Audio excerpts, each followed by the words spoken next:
Искам да те запитам. Първо имаш такъв учебник. От миналия век обаче е много качествен. Аз съм старомоден, падам си по старите учебници. Нямаш, сигурен съм. И втори последен въпрос, имаш така тетрадка.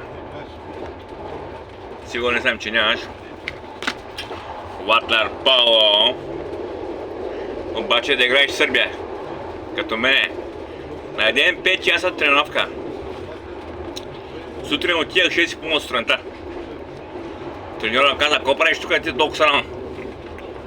Аз съм дошъл, казвам да ставам шампион. Така е.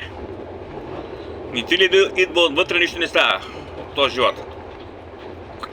И най-важното да има система. Система. Организиран порядък.